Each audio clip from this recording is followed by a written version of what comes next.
Reflections. Your daily dose of strength and motivation. Reflections.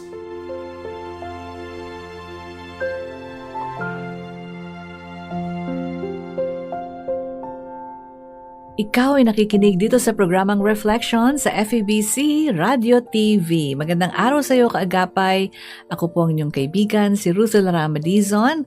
At ako'y nagpapasalamat sa inyong oras at presensya na inilaan upang tayo magkasama-samang muli dito po sa ating programang Reflections.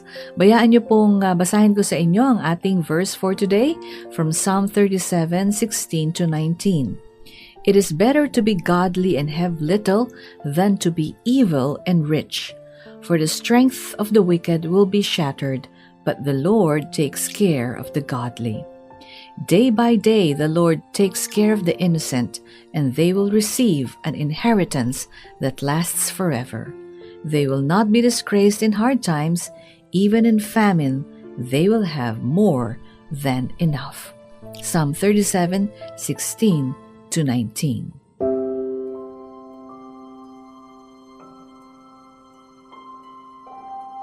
Sa panahon po ngayon, napakadali po na malihis ng landas, especially when we look at the prosperity, yung pagyaman ng mga tao na sa tingin naman natin ay hindi lumalakad sa landas ng Panginoon, di po ba? When we see that the wicked prosper, when we hear of corruption in our country and see how they're able to live in prosperity, samantalang nakukumpara mo ang buhay mo o buhay ng iba na lumalakad sa tamang tahakin, hindi gumagawa ng mga mali, pero minsan kulang ng ganito, kulang ng ganyan, minsan natural po sa atin na mainggit, hindi po ba? We wonder if playing by the rules is really worth it. Worth it pa ba? Tama pa ba na maging tapat sa mga panahong ito? But Psalm 37:16 to 19 serves as a powerful anchor for our souls, shifting our focus from what we have to who is holding us. Ito pong ating binasang verse kanina, Psalm 37:16 to 19, allows us to focus on sino ba ang may hawak sa atin, kesa ano ba ang meron tayo. Because of the Iran-US war, pabago-bago ang presyo ng gasolina, tataas, mostly tumataas, ang kuryente mataas, the economy falters, personal hardships follow, evil times or the famines of life as we call it, yung pong wealth ng mundo often fails to deliver security. The wicked may seem to have abundance, but their security is built on sand. Nakatayo po sila sa buhangin. In contrast, the righteous have a guarantee that transcends earthly fluctuations.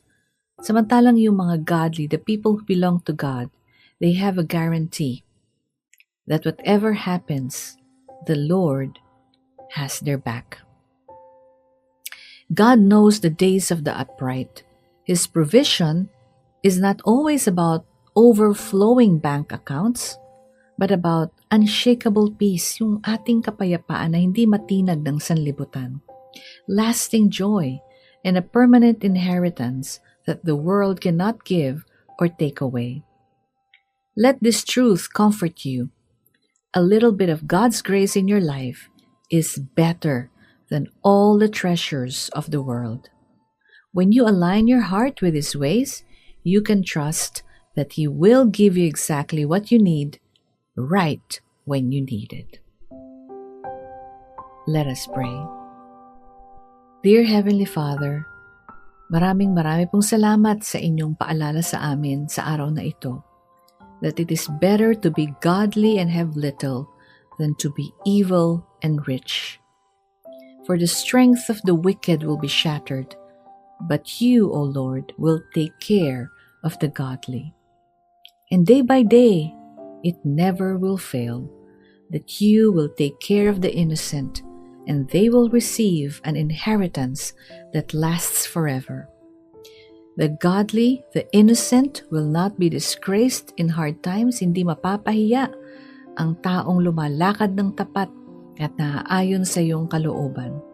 Ngunit sa kabila ng taggutom, sila'y magkakaroon ng higit pa sa kanilang kinakailangan. Sapagkat sila ay umaasa at nananalig sa iyo. Ikaw ang kanilang dakilang Panginoon, ang makapangyarihan sa lahat at kailanman ay hindi mo sila pababayaan. Panginoon, maraming beses po na kami ay natatakot, kami naiinggit, kami ay nagagalit sapagkat para bang merong hindi makatarungan sa patakbo ng mundong ito. Ngunit paalala mo sa amin, Panginoon, na Ikaw ang aming Diyos na buhay at araw-araw Ikaw ang nag-aalaga sa amin at meron kaming mana sa iyo na kailanman ay hindi matutunaw o magugunaw man.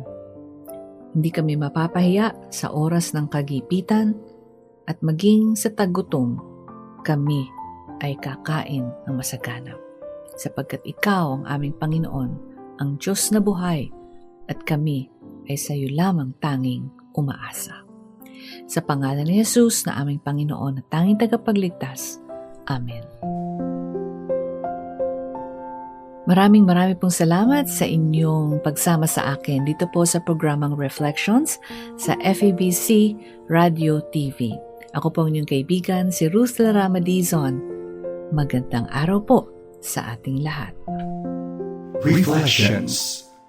Your daily dose of strength and motivation. Reflections.